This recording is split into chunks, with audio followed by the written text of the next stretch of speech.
Welcome to this episode of Chatting with Staxx. I'm your host, Bill Staxx, and today we ain't gonna stop.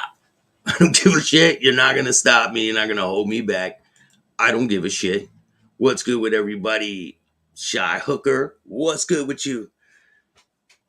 Yeah, probably because I got ratted on for the stream, but it's all good. We got other things I can play. We got other things I can do. It's all good.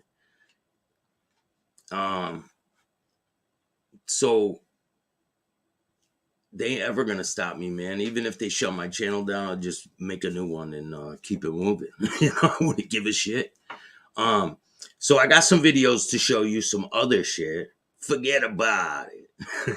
You already know, man. They will never stop me. Yeah, Disney is the copyright holder of that one. It's all good. Shout out to Richie, Claudio, Gianni. What's up, man? Maureen, Carol, how are you? I know, right? Talk about fair use. Shit, you can't even play some videos because they just can't take the truth. That's what it is. But anyway, regardless of how they feel about any of this shit, I don't give a shit how anybody feels. I'm gonna let the truth be known, and we're gonna get the truth out there. So here's part one. Shout out to Jeff Canarsie. To recall, but he recalled. We're gonna go over this video. I'll put a link in the description of this video for MTR. Okay, let's get into it. And now it's time for Mob Talk Radio with your host, Jeff Canarsie.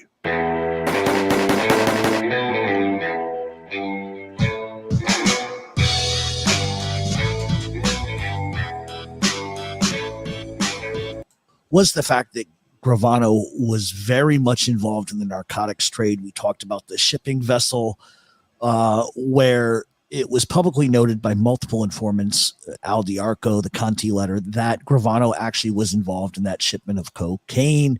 He was involved in narcotics operations, and that's a problem. And it's a problem because Gravano consistently testified under oath that he was never involved in drugs, would have nothing involved with drugs ever. But the fact is that he was. And so it's more hypocrisy and more lies. Now, one of the things I want you guys to all understand, this is going to be a little back and forth today because we're going to cover a bunch of different things. And I'm going to leave a couple of things out that I want to include in the documentary that are very explosive. But one of the things I want you guys to pay attention to, especially when I get into sort of who Salvatore Gravano is. If you have watched any of his podcasts, he seems to have a memory like nobody's business. He remembers everything, right? He remembers every detail, remembers every facet of every crime. If you watch any of his podcasts, you know that he can recall details of cock pumps. That's one of the things he likes to recall, but he recalls colors, details, clothing. He remembers all of this. But when he was under cross-examination, he suddenly had fucking amnesia. And this is not about portraying John Gotti in any form or fashion as an innocent victim. But I stand where I stand with this, is that I've always said, if the government can impugn your character by bringing up things that you were acquitted of, then we should be able to bring up everything Sammy lied about, because you should be convicted not on the merit or the words of other people, but by the evidence.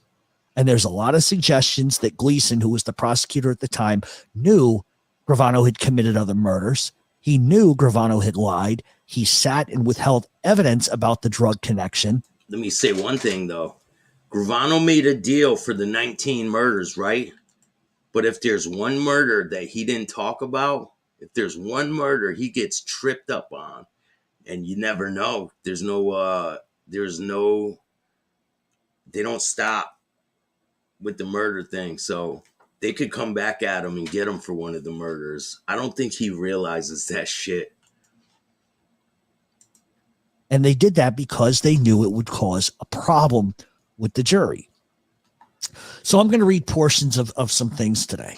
And this is what the judge said. It was interesting to note that a part of the agreement, the government agreed not to prosecute DeSantis. Now, DeSantis is someone who told the government that Gravano was involved in drugs. But the government agreed not to prosecute DeSantis for his participation with Anthony Casso and others in a 1989-1991 shipment of cocaine. They don't prosecute him. Why is that? They know he was involved with Casso and Gravano with the cocaine deal. Why do they not prosecute him? The statement goes on, given the close relationship that existed between the Gambino and Lucchese organized crime families during that period, it defies credulity to believe that there was information linking Gravano to the Hunter conspiracy and that it would not have been made known to the defendants sooner than the day preceding the expiration of the time in which the motion was filed. So in other words, they're saying is they don't believe it. That if the government had it, they would have given it over. But we've already proven to you from last week with what Gleason did, the Conti letter, Al Diarco's direct testimony, which really didn't start until 92, which was after all of these trials, that they knew about it, but they didn't bother to do anything, because if they brought it up then, there would have been a delay. The defendants would have gotten Giglio materials, and they would have proven that Gravano was a drug dealer, which went against everything that he would testify to. And so I'm going to read some, unfortunately, very unflattering things about John Gotti. I'm going to be honest with you. But it's all to prove that everybody knew Gaspipe was a drug dealer, even Gravano, because Gravano, under testimony, has said he didn't know that Casso was a drug dealer.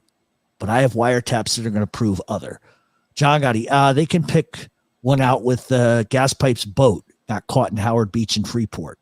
50,000 bales, 50,000 pounds, 50,000 tons. Didn't that happen one time, Sammy Gravano? I really don't know. Gotti, I mean, I'm not aware. Gravano, yeah, probably. Gotti, this is what I understand. They got one tape with that See Them Fucking Guys. That was half hours. What do you mean half hours? Well, Gaspipe called me this morning. Gas called me up this morning. That's half ours, half theirs. It's half the guy up on the fucking block. 50,000 pounds. He partners this. So it shows that Gotti knew that drugs were being moved by Casso. It shows complicity that Gravano knew. And so there's more I want to read. And this was a motion that was put forward by Richard Raybach. His affidavit recounts a meeting he and a private investigator had with Pete Calfano, the hunter who was the hunter captain of the boat, in the federal prison in which Calfano is currently incarcerated. Reebok relates that Calfano told him that his direct liaison to the cocaine conspiracy was a person named Tommy Carew, a.k.a. Tommy Irish, and that Tommy Irish informed Calfano that the cocaine was for Anthony Casso and Salvatore Gravano. Reebok's affidavit goes on to state that while his case was pending, Calfano learned that Gravano's cooperation with the government and that the government never sought to learn from him who was to deliver the drugs. So in other words, they went after Reebok, Raybach. They went after fucking Peter Calfano, and they had direct information. Now, anytime you look at a DEA case, okay, and they arrest you for drugs, they want to know who's involved. They want to know everybody that's involved. But you mean to tell me, out of a historical reference of what the DEA and the FBI does, we want to know everybody who's involved. All of a sudden, Sammy Gravano signs a cooperation agreement, and the feds aren't interested in this case anymore. They don't want to hear the Gravano. They didn't even bother, even though they had DEA reports, they had confidential sources that told them Gravano was involved. And the reason they didn't follow through was because they wanted John Gotti so bad. They didn't care. They didn't care. I'm sure they went and broke the rule. They broke the law, broke the rules just to get John Gotti. They didn't care about 19 murders. Like, wrap your head around that. 19 murders. And this dude's walking the streets right now. Like, the 20 years he did was a little drop in the bucket. Justice for Alan Kaiser. I got a real good, a really crazy thing coming up, so stay tuned. Everyone needs to know the story about Alan Kaiser, so I've been working on some stuff, so stay tuned for that one. the FBI never questions it. They never go to see these guys in prison and say, okay, here's the deal. We have DEA reports. We have all of this stuff going on. What is your account of what happened? They never even fucking bothered. Yeah, he does. I'll leave a link in the description of this video. Stating that Califano informed him that I didn't put it in yet, but I'll leave a link in the description of this video for this video.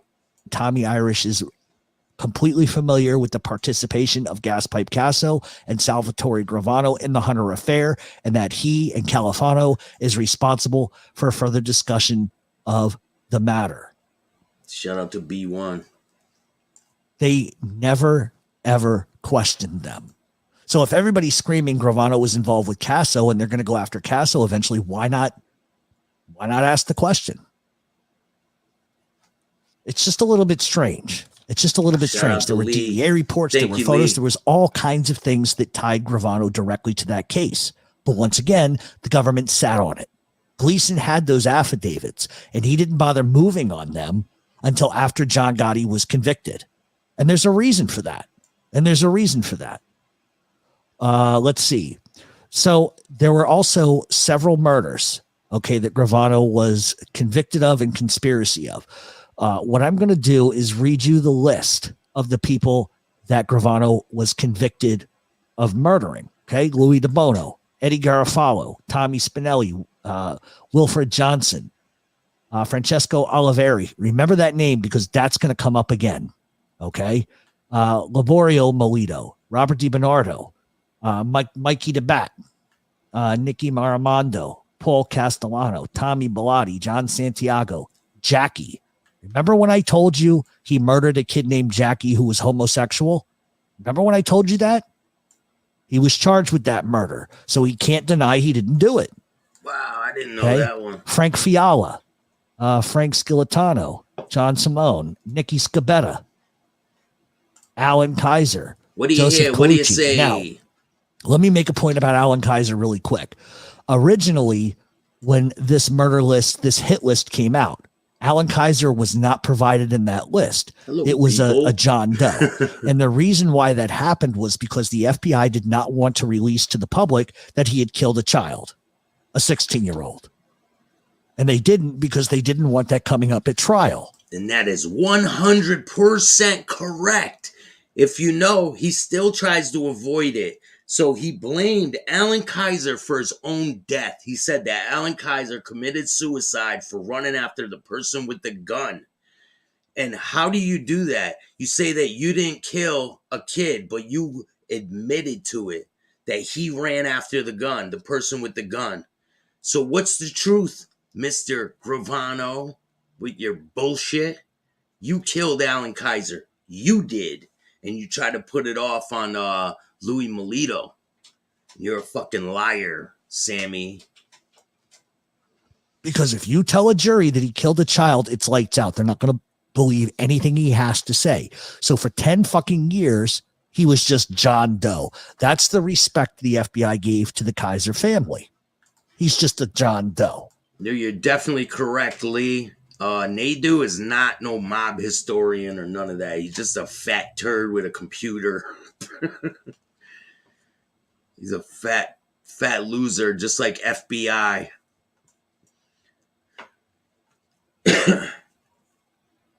Shout out to Mob Talk Radio. Go subscribe to his YouTube. I'll leave a link in the description of this video.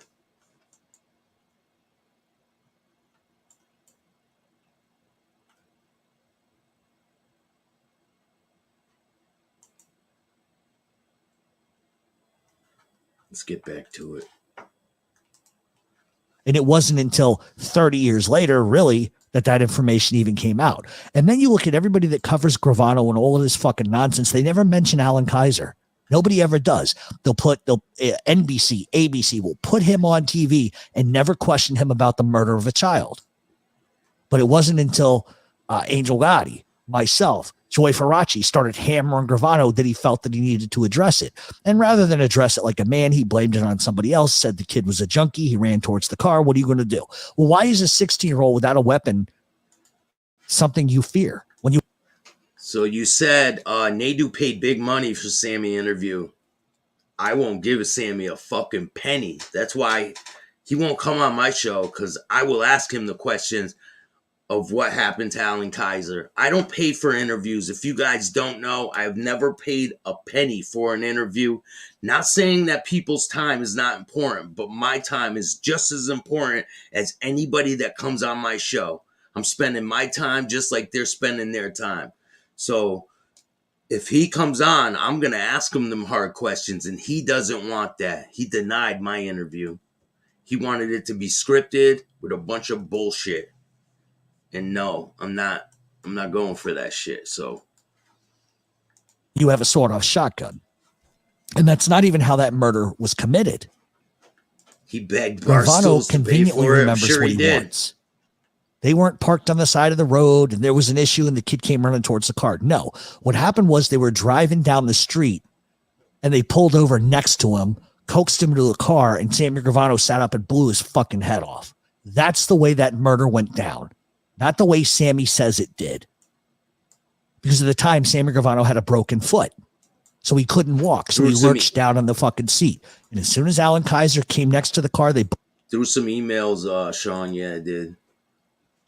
I reached out to them a long time. When I first started this shit, I reached out to them, and a couple months ago, tried to reach out again to see if I could get him on, but fuck him, man. I don't give a shit. I don't need him on. He's a child killer, and he's a liar. He lies to everyone about the shit, try to blame it on other people. So I don't have time for that shit, and I'm not going to give someone who kills a kid any of my money, not even a penny. He ain't getting shit from me.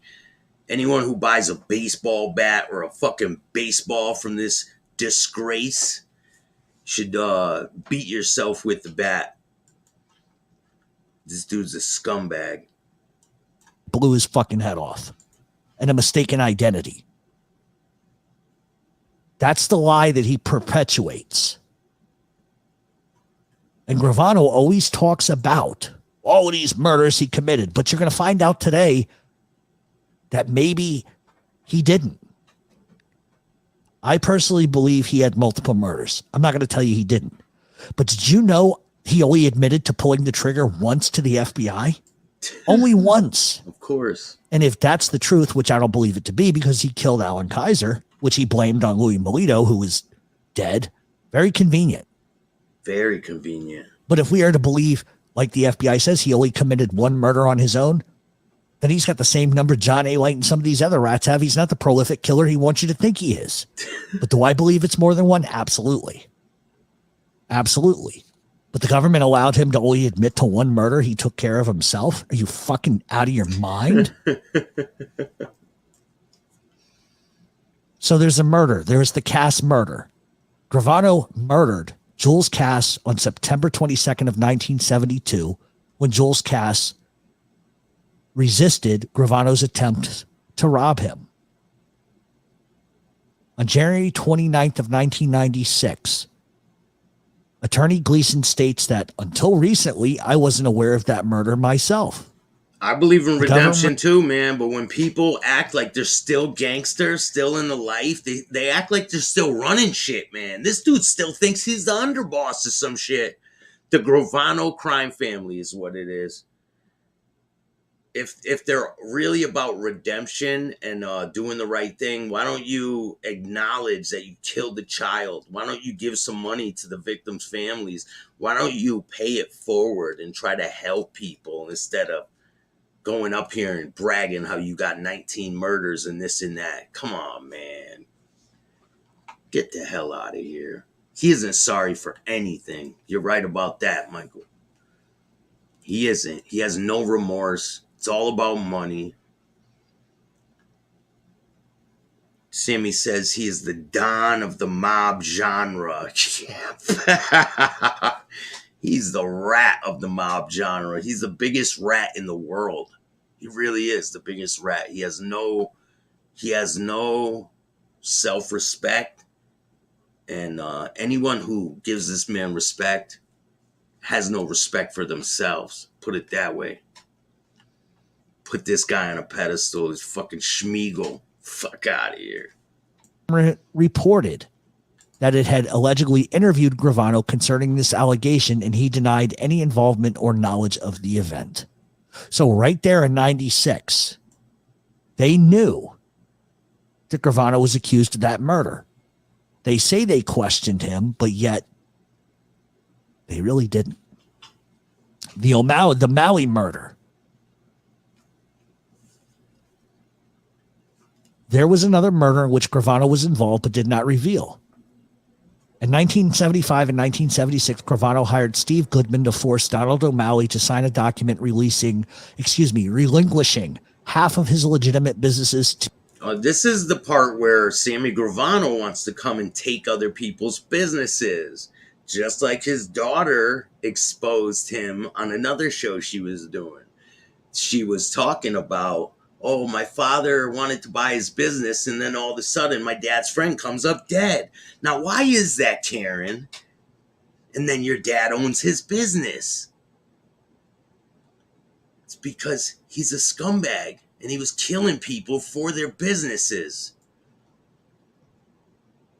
He still has the same mentality that he had back then now, and he thinks he puts it out of his mind that he cooperated with the government and he's a fucking rat and he's not in the mob anymore. I think he needs to get that sink through his fucking head. To friends of Gravano and Gravano himself, and that Maui died as a result of a beating, which was administered to Goodman, boss of Arizona, who was then sent a signed document stained in O'Malley's blood to Gravano. So here's another murder that Gravano was never, ever convicted of, but he ordered. All right, moving on. There were more affidavits of Gleason and others. The Gleason affidavit relates that early on in the debriefing, Sammy Gravano said he informed the government of a murder about what he expected to be cross-examined about. And the circumstances surrounding the murder were as follows. In the 1970s, an associate of another crime family who was a friend of Gravano wanted to keep a greater portion of the proceeds of an extortion than his bosses would allow. He requested and received Gravano's permission to say that Gravano was sharing the extortion proceeds on the behalf that he would thus be permitted to keep a larger portion. Gravano says that he learned later on that the victim received a beating related to that extortion. To protect the associate from the consequence of murder within organized crime circles, Gravano gave him permission to falsely tell others that the extortion of the victim and the beating from which he had died was on the orders of Gravano. But at the time, Gravano didn't mention the name Donald O'Malley. So what you have is Gravano telling the government ahead of time, so listen, they're probably going to blame me for this murder of this guy, et cetera, et cetera. I had nothing to do with it, but I ordered it. Or he says, I had nothing to do with it. It was other people. I only learned about it after the fact. But once again, there's another murder that Gravano ordered. And did you hear what I said earlier? I'll reread it because this is very important. It's going to be a point I'm going to make. Let me go back up. It's good, PJ Florida vibes. Gravano hired Steve Goodman to force Donald O'Malley to sign a document that would relinquish half of his businesses. Does that sound familiar? Yeah, it does. Does that sound familiar? That has been Sammy Gravano's MO from one day. Take the business. Take the I business. want what you have. You don't give it to me, I'm going to fucking kill you. I'm going to fucking kill you and take it. It's unreal. In short, Gravano told Gleason in initial briefings that before the trial of this case, that he believed he might be eventually accused of the murder and cross-examination because people might believe he authorized it. However, according to Gleason, he did not authorize it and had no criminal responsibility. Therefore, Gleason concluded that there was no obligation to disclose those facts to defendants. Let me read it again. Gleason felt, or excuse me, I read that wrong. Gravano said he had not authorized it and that he had no criminal responsibility for it. Therefore, Gleason concludes, these are his words, I concluded there was no obligation to disclose those facts to anyone. Why not? It's a fucking murder. If he's bringing up a murder that's unsolved, you have a judicial responsibility to investigate that. You have a responsibility to call in the feds to discuss that with them, especially if you're worried that it's going to come up on cross-examination. They have an obligation to bring that up because that is information that can impugn their character witness, and they don't do it. Are you starting to see a fucking trend? So these are all of the things that Gravano was guilty of, okay? Perjury, as far as narcotics, false trial testimony, that he said he had an opposition to drugs and drug dealing when in fact he was doing that. He said under oath he had not been personally involved in drug dealing. He told the government during debriefings that he admitted to all the crimes that he has ever committed. And we're going to find out on cross-examination that he's a fucking liar. He also said that he had only personally committed one murder where he was the shooter. Do any of you fucking believe that? That he only killed one person? We know he killed Jules. We know he killed Louis Molito. That's two. Rest in peace to Alan Kaiser. He only admitted to committing one murder on his own. The government believed that. Do any of you fucking believe that? Because I sure fucking don't. He told the jury under oath that no one had ever been injured in the course of any armed robbery which he was a participant, and that was a lie. Do I need to keep going? Yes.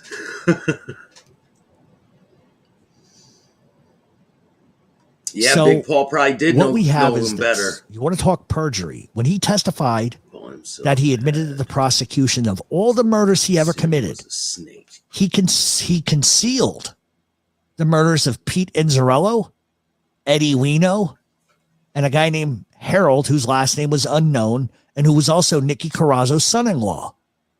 These are murders Gravano committed. Yes, Eddie Wino. Everybody blames other people for that one. Gravano committed those murders. But yet... Yeah, I'll drop the link if anyone wants to jump on.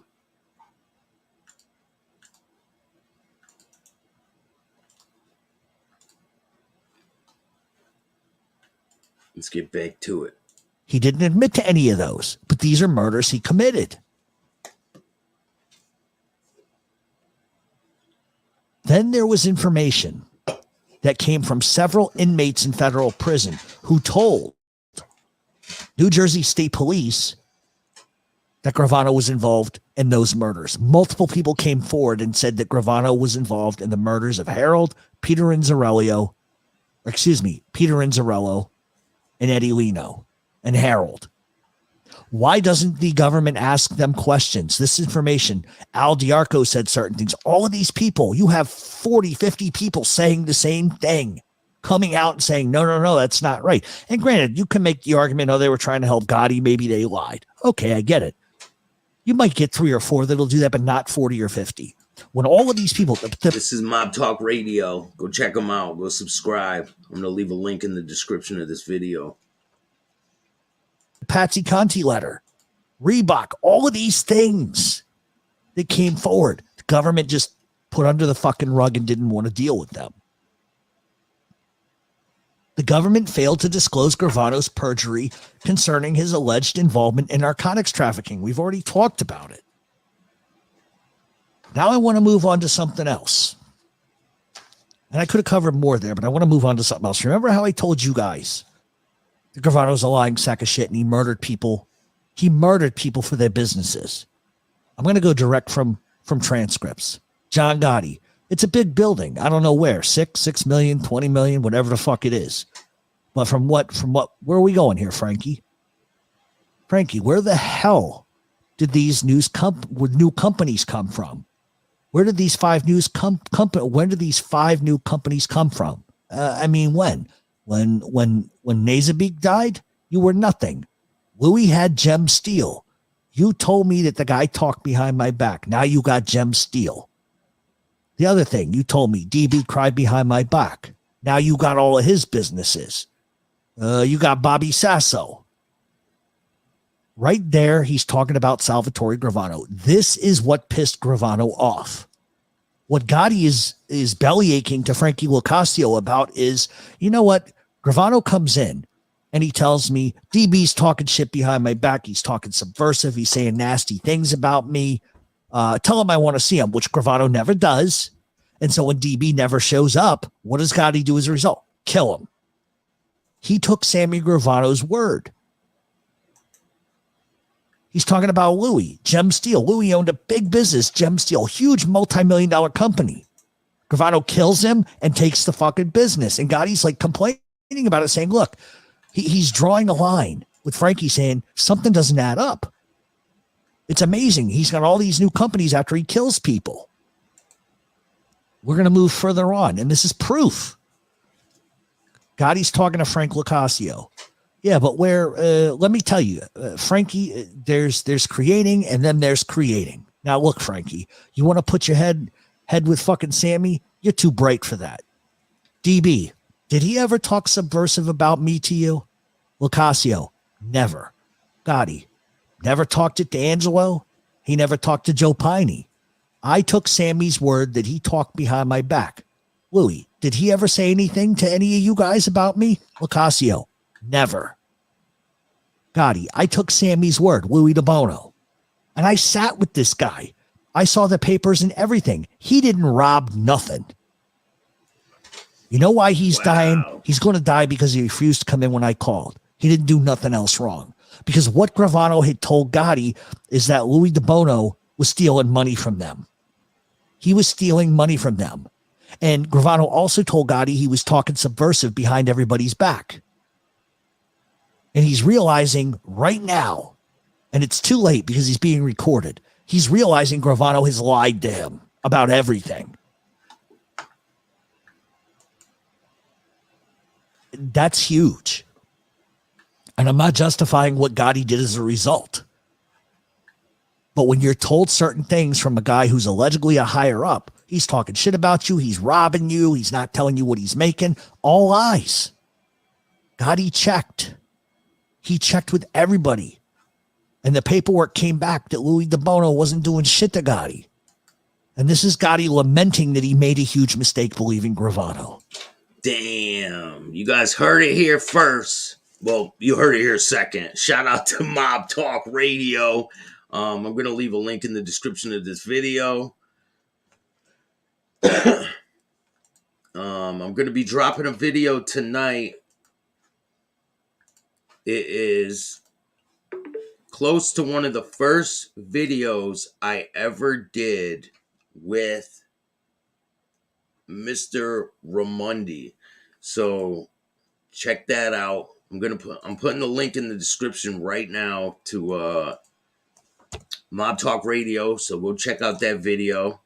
And I'll do more reaction to Mob Talk Radio probably tomorrow, because I have some other things I got to do. But I appreciate everyone who takes the time to watch my show. Make sure you guys hit the like, subscribe, and notification bell so you can get my videos every time they drop. Shout out to Angel Gotti and her whole family. I appreciate them. And these are transcripts, right? Yes, from court. I believe they're reading. He's reading off the some of the wiretaps of Frankie Loke talking to John Gotti about Sammy Gravano. They were talking to each other about Sammy Gravano and all the bullshit he was doing. But I'm going to have more videos coming up. Stay tuned. I appreciate all of you. What's up, MB? I'm just getting off. Take it easy, Mob Rats UK. So I will drop the Ramundi video. Is going to drop at 7 o'clock. So stay tuned. Hit the like, subscribe, notification bell so you can get my videos every time they drop. I appreciate everyone. Peace.